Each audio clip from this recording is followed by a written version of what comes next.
Welcome to NeuroNoodle's Neurofeedback and Neuropsychology podcast featuring tech legend Jake Gunkelman. He's the man who has read well over 500,000 brain scans, and Dr. Marie Swingle, author of iMinds. Our goal is to provide information and promote options for better mental health. The NeuroNoodle podcast is supported by listeners and businesses just like you. Ho, ho, ho. Ho, ho! We have a new look today. Wonder what show this is. Yeah. So, Dr. Marie, in the spirit of giving and holidays, a great stocking stuffer could be the iMinds book. You got an update? I heard you're doing a couple things with it. Well, shameless publicity. Yeah. Yeah, I am going to pump my chest a little bit. I know the book, Andrew Haidt's, or John Haidt's book is getting a lot of publicity. And, I was writing about this stuff 10 years ago and everybody thought I was a lunatic. But it goes into incredible detail of, how we got here, why we're here, and hopefully how we can get out of it. But on the other hand, I'm really happy that it's finally coming into focus that, technology is a magnificent tool if we use it the way it was originally designed to be, not the way it's being commercialized to kind of take over our minds, especially the kids. The addictive properties are outrageous, and a lot of the major arguments in almost every household now are over screen time. We need to kick kids out, have them play in the field. Are they doing that in Los Angeles? I heard that they're turning off the phones in Los Angeles. I wonder what'll happen there. Yeah, well, it's a stopgap. They did. France banned phones in school quite a few years ago. Many of the Nordic countries took exactly the opposite approach. They told the kids, bring your phones to school and we're going to teach you how to use them, which I think is brilliant. What I think doesn't work is, giving these phones to children without any instruction. And also most of us don't know how to use them as well as the kids. I call it the problem of the 3 Ps. The phone has education, so Pythagoras theory. It has play, which in the time I was saying Pokemon. And the third one is porn. Why the heck are you giving an 8-year-old or a 12-year-old a device that has limitless positive and negatives? I think we just need to teach kids and teach ourselves how to use them, be very, very cautious of the addictive properties, be really careful about the attention economy, realize that many of the things out there, the influencers, et cetera, they're advertisers. The fact that quote unquote influencers have this much pull, the modern day models, so to speak, but, we liked the clothes they wore per se, but not necessarily, followed all their medical non-counsel. Yeah. But I think it's good. I wouldn't say I support bans per se. I wouldn't, but I sure as heck do not support the free-for-all, and we need to dial it back. So the argument for bans does have some logic. You need to stop the progression, figure out how to manage things, and then start it up again. I think when you pull a full stop, it means, well, it's an acknowledgement you've lost control. The other book you're referencing, could you clue everybody in on it? You were 10 years ahead. What was the other book? We don't want to promote the competitors, but it's like having it's not about competitor. It's just that this book is getting tons and tons of publicity. I think it's the profile of the author. It's Haidt. And he's really jumped on the bandwagon, talking about a lot of what a much smaller group was talking about 15 years ago, even arguably 20 years ago, the turn of the century.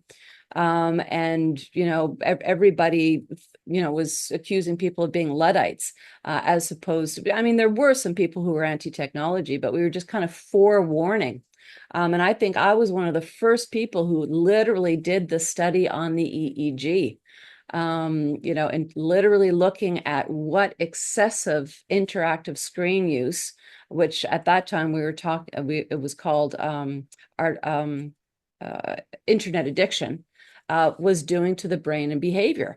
And I called it the big three. Number one, major maker markers for anxiety on the brain. Number two was depression. And the third one was what I call the obsessive compulsive spectrum. And I throw ADHD in there, which is you don't have control of releasing yourself, and you just kind of go back to the rat on the lever over and over again, whether it's spending 20 hours looking for a washing machine to get the right price, or gaming. It didn't matter. It's the nature of the the saliency, the frequency, everything that people build in for gambling to get you addicted. I have no problem being the dumbest person on the panel. What is this book? Seriously, you say Haidt. I have no idea what you're talking about. What is? Let me just Google it up for you. Doo-doo-doo. Then I'm kind of curious why they're getting attention, or Yeah, Jonathan Haidt, Haidt. okay. And yeah, I think it's just bigger press. Dr. Jonathan Haidt. Yeah. Okay. The Anxious Generation. Okay. Yeah, yeah. So I mean, the really good news is they're getting a lot of press. And people are yeah, becoming more and more consciously aware. And I would say when I was lecturing on this, 10, 15 years ago, people's jaws would drop, when I would kind of reveal the research and the information. And then, over time, people, instead of being shocked by it, are just nodding their heads like, yeah, they can actually see this in the culture now. But Right. if anybody's interested in the hard data, the not just the social theories on it, but the hard science, the explanations. Like I have many chapters in terms of how gaming really got its roots and really took hold of typically at the time young males' time and activity. Yeah, and what I call the lost boys and the cozy girls. The males just going completely into gaming and pornography, unfortunately very aligned. And the cozy girls, essentially just lounging constantly on their social media, just feeling worse and worse and worse about themselves. And again, the images of this young female, you can put her in a bikini or her lounging sweats, but just trying to be a part of that culture, that society, and just having so much trouble merging notions of self with what has become the alter ego, who you feel you need to be, how you have to present yourself, whether it's makeup or what you're wearing, or even the plastic surgeries and whatnot for 18-year-olds. I mean, it's really getting out of hand, but it's affecting all of us big time. You're not talking about the gender stuff, are you? I do and I don't, because there's this whole cancel culture, and we all have to be a bit careful. And if there's one thing that I think the political upheaval has done good in the States, it's kind of putting a hand up and saying, wait a minute, not all left ideas are fantastic. And I think when gender becomes a political issue as opposed to a biological issue, we're really in for trouble, because politics come and go, and it's very confusing. And when somebody starts to desire another identity or another gender because of what it can bring them, and it's something that's been said everywhere, and everybody identifies, every female does, if you knew that if you could identify as male or were a male, you would make 30% more. If you knew, or if you could be a male, you could walk late at night alone. Like there's so many privileges that come with being male. And so many things that are shed, in terms of applying for a job. Do you get it because of your gender or your sexuality, or do you get it because you're the best qualified? And we could all go on and on about that. And that's some of the social political aspects of gender. People who feel they're born in the wrong body. Why do you feel it's the wrong body? Yeah, Okay. that's what I'm asking. What age Yeah. should they be in a position to make a decision on their Well, gender? I'm completely conservative. I mean, the frontal lobes are not fully developed Yeah. until much, much later in life. The problem is the frontal lobes do not align with puberty. They don't align with the full development of the gonads. So the testes and the ovaries and the breasts and all of that goes far, far before our minds, I think, are uh, dare I say, qualified to make such a huge, huge decision.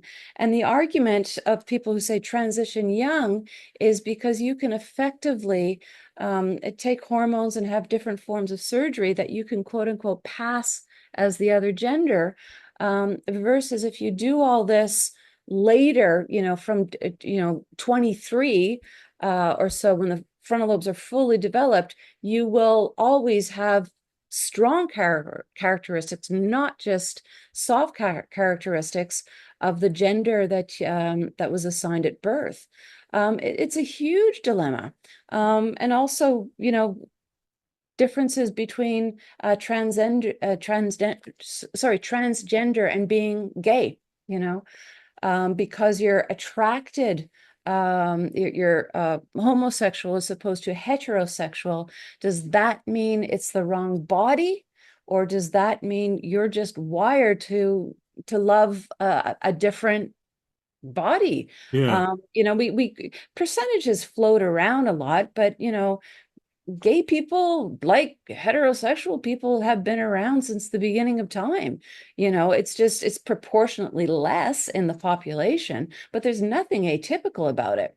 There are certain cultures that have intersex, that no spirit people, whatnot. There are different names. There are cultures that do identify individuals who kind of dance in between, but it's only new now that we can actually, with surgeries and hormones, change genitalia, change sexual development. But I don't think sexual development should be confounded with political social development. And that's my big question I throw out there. The other one that I kind of have an issue to is the people who really go rah, rah, rah for surgeries that reconstruct genitals. The risk that an individual will never have another orgasm in their life is very, very high. People can be, I would say, sexually functional on one level, but not on a full level. That's one hell of a trade-off.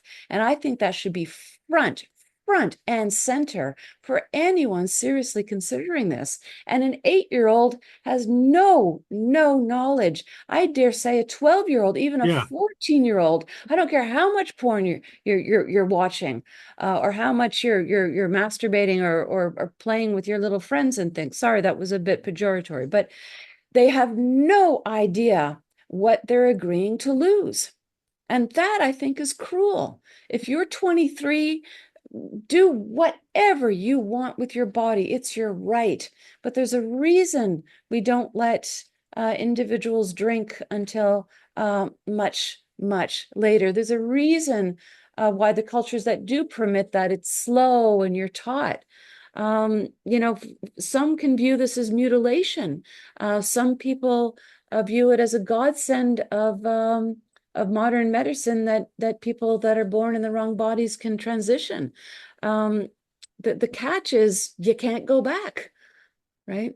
You threw out some ages there, so I want to ask in simple terms, and there's no be all end all, but on the gender thing with the parents and the kids, look, I don't know what kid knows what body they're supposed to be in when they're going through puberty. Okay. Yeah, So exactly. Yeah. so there's some I guess the question I have is, what ages are you looking at to say, is it 23 on the transgender? You don't like your gender, that's an age. And being homosexual, is it 16, 8? Like, when do Yeah. you Well, you have your feeling? my argument is nobody knows. And I think we should be able to have a very, very open conversation without accusations, like really open conversation. Okay. That's what we're trying to do Now, here.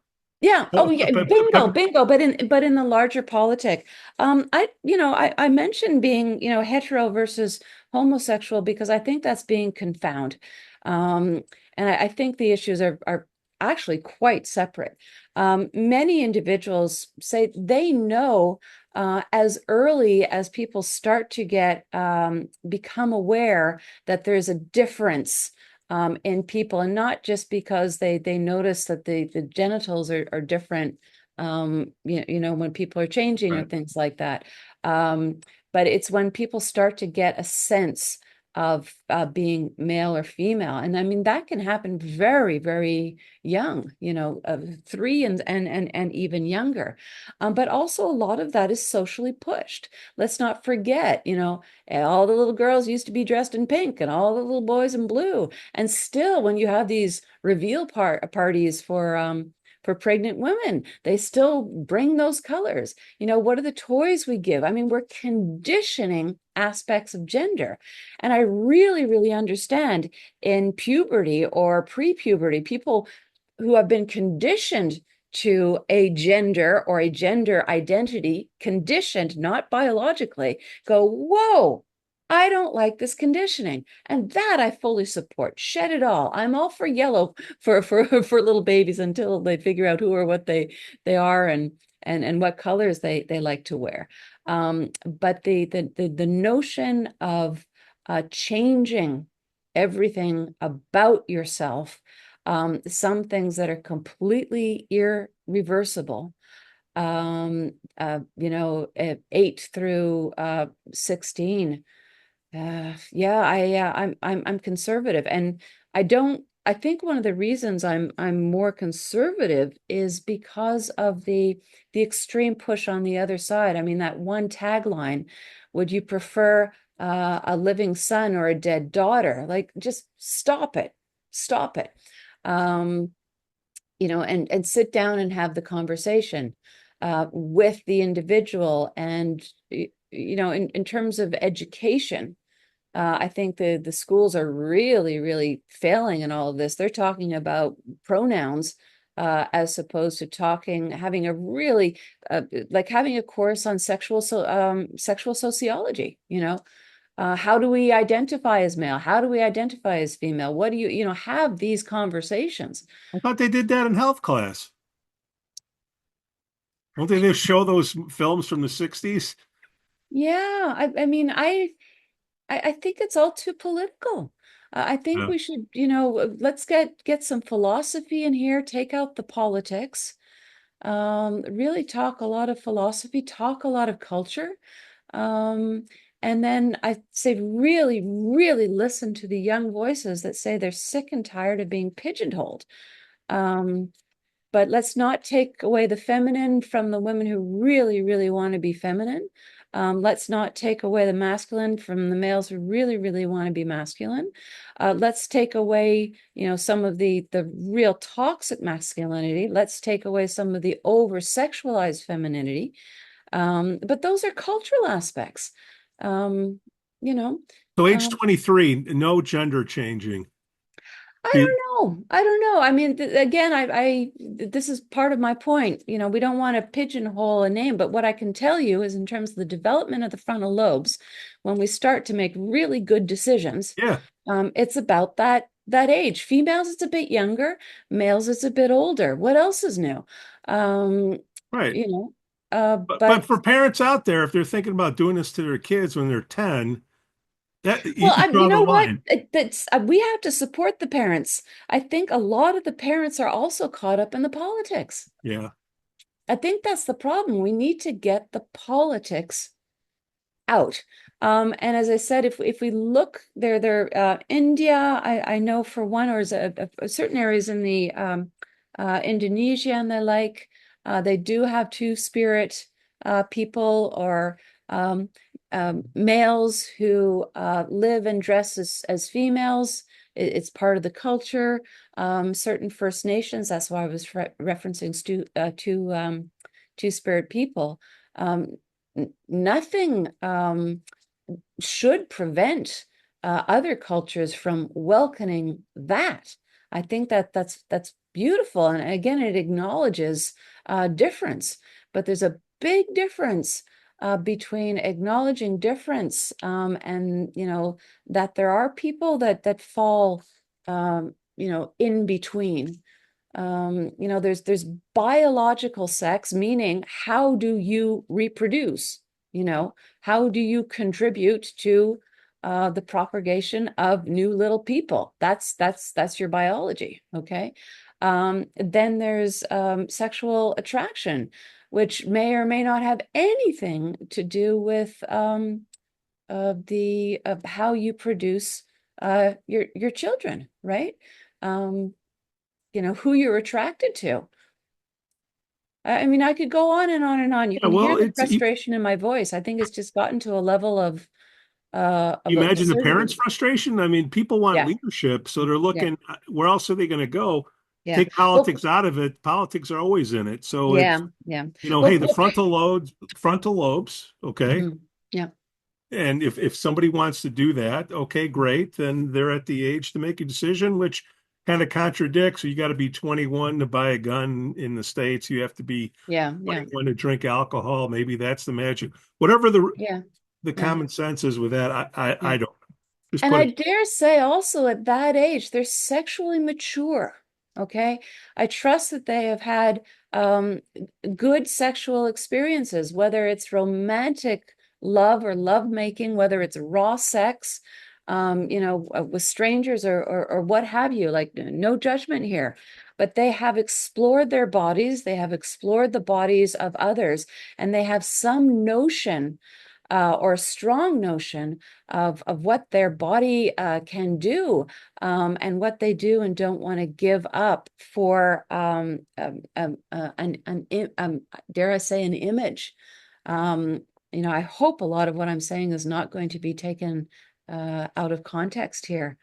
But again, the kids see a whole lot of porn, and there's a lot of porn mimicking. But I would say first sexual experiences they're awkward. They're designed to be awkward. I would say if you talk with older generations, there's all kinds of giggly stories here, and I would say since 2009, so essentially when porn became free on the internet, a lot of young people are getting sexually educated through porn, and that's acting, right? I would also say that a lot of young people are experimenting with very, very advanced sexual repertoire, which I don't think is particularly healthy at that age. I think it's really healthy to go through all these nice stages, really get to know your body and how it works and how other people's bodies works and what's fun and what's not so much fun, etc. And then make some choices. Dr. Swingle, I think that's your next book. I've actually started it. I just don't have enough time. Well, we'll give you some transcripts from this podcast. Yeah. So I'm wearing a holiday hat here, my Santa hat. Yeah. Do you think we do a disservice to our kids when we give them too many things at yes, holiday times? What's your thoughts? Well, I have thoughts from both sides. One is, when you have so much, you appreciate nothing. There's kind of a gluttony of things. The other is the financial burden on parents.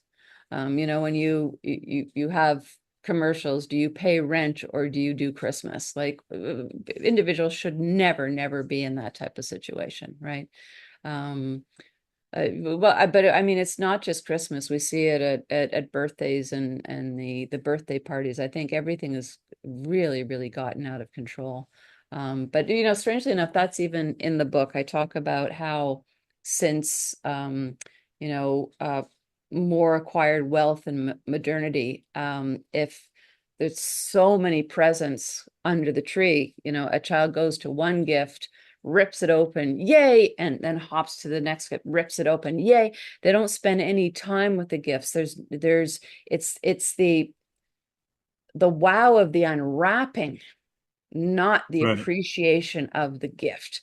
And I'm sure many, many young parents have had this giggle that, this wonderful toy for a toddler. And then the toddler ends up playing with the box, not the actual toy, hopping in the box, right? So, no, I think we're in an era of excess. We're in an era of gift gluttony. We're in an era of food gluttony. We're in an era of sartorial gluttony. I'm guilty. I like my fashion. I'm not claiming I'm not, and each one of us have our thing. But there's a cost to all of it. And we're just not satisfied anymore. We're not satiated. It's like more, more, more. We need more, more, more.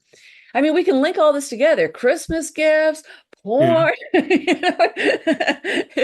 It's the same thing. Yeah. Why are we so bloody unhappy and unsatisfied? Why do we need more, more, more? I have some very, very strong theories on this. And I think it's because we're not appreciating each other as much. We're not spending enough time face to face. We're not spending enough time heart to heart. We're not spending enough time off our screens in nature. I think the greatest gift you can give a kid is the notion of scarcity, what it's like to not have. But then you're brought up where you have to work very hard so your children can have a better life than you. And then if you do that, then the kid becomes soft. So it's a balancing act. And always. Right. So, always. And that's why you'll always have work, Dr. Marie, because parents are perplexed on what to do. Speaking of perplexed, this is our holiday show. We're going to have a couple of weeks off here. New year, new you. The gyms are going to be full. What are people going through? They're going to do their resolutions and all that stuff, and that'll last for what, about 4 weeks, and then back to I'm not a big fan of the resolutions because they don't tend to work. I think it's kind of good, the idea to have a reboot here and there. Nothing wrong with that. But I also say if you do pick a resolution, something manageable. Okay. The other thing in terms of the whole exercise component, this is going to sound really strange. I'm not pro exercise.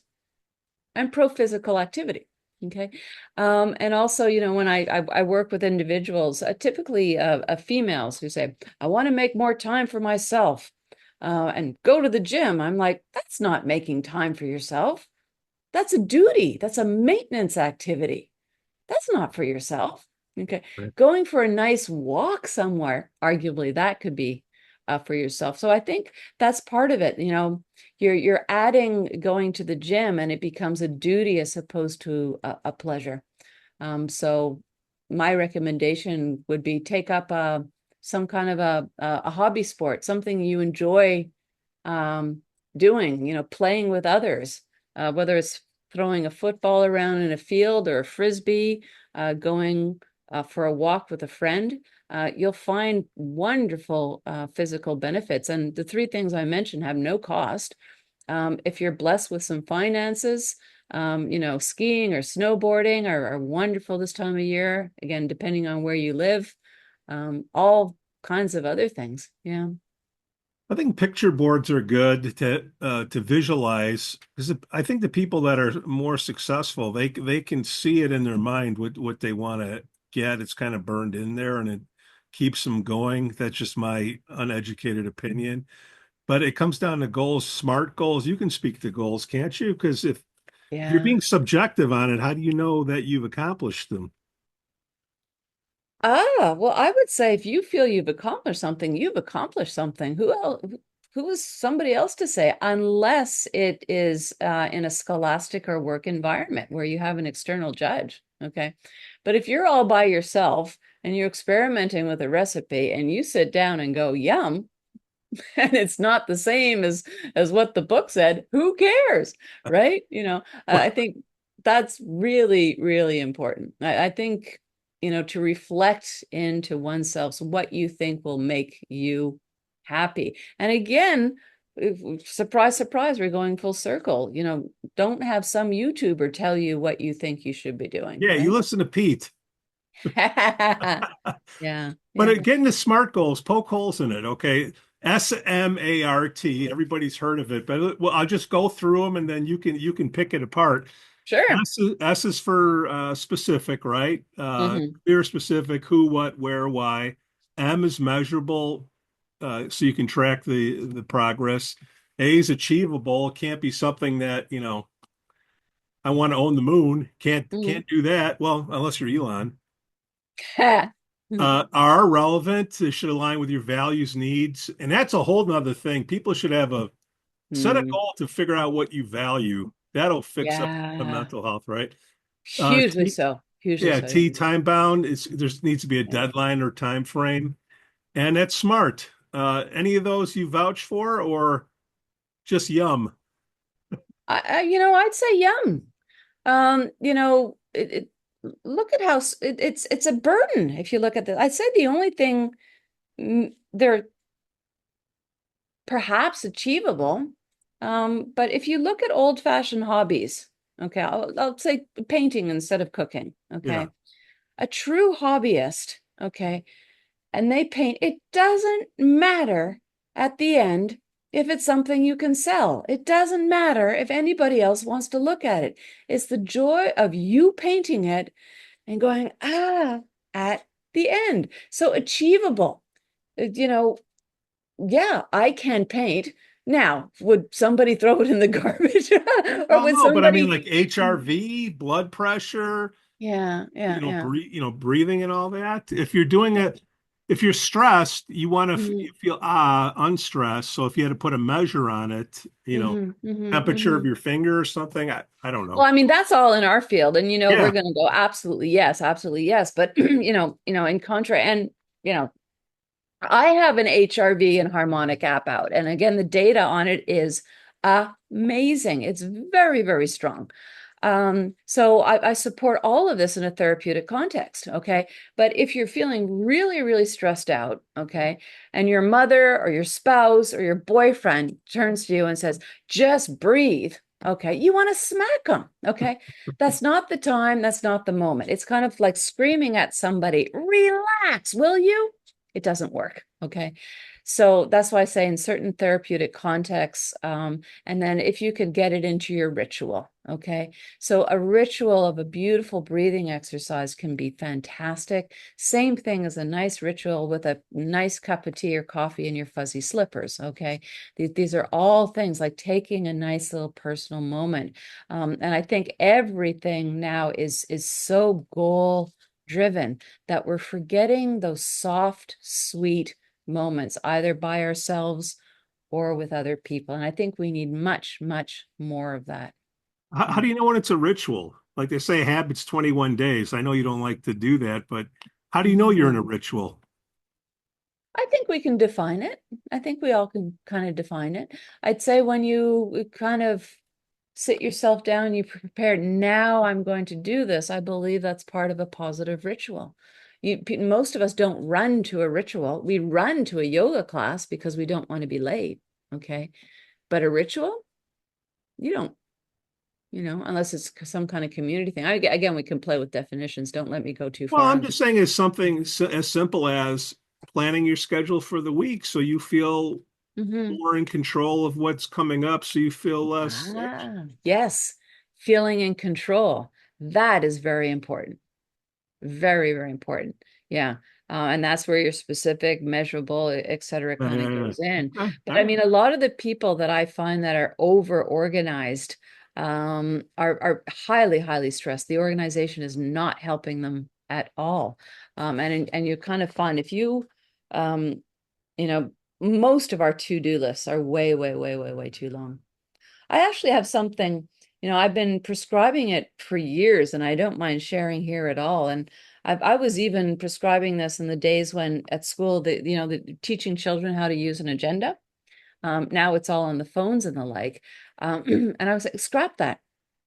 First of all, most of us don't have, our children specifically, don't have enough concept of time to flip the pages to find out what, needs to be done 3 weeks from now, and having it in 3 places. So to do for the month, the week, the day, it's just the system itself of organization is just too complicated. And then, of course, you put it on a phone, 5,000 different screens. Okay, maybe 5.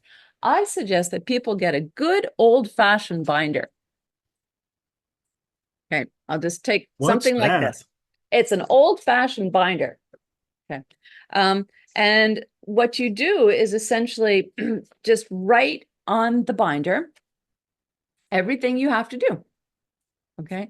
And to the extent, if you still have paper, okay, because a lot of the schools don't have textbooks anymore. It's either online or they print out paper. Okay. And everything you do, you have to do, you have in your nice little binder. Okay. And when you've done it, you cross it off. And when it gets too messy, you just flip the binder and you start on the next page. Now, if you're all online and there's nothing to put in the binder, still have something like this. Now, my rationale for that is the success and the pleasure you get actually of having all these things crossed off. All these things that you've known you've accomplished. And I think that's another huge one, that nowadays, too many people, done, gone. They don't have any sense of accomplishment of all the things they've done in a day or in a week. It's the next thing, the next thing, the next thing. So I also think keep evidence of what you have accomplished. And I love things crossed off, right? Done. Feels good. Dr. Marie, this is going to come out, I believe, Christmas Day. And if people are looking for that last minute stocking stuffer, they can pick up your app, can't they? Yeah. It's Swinglesonic is the website, so swinglesonic.com. And we have Brain Calm available, and it does exactly what the name says, but different to many other products out there.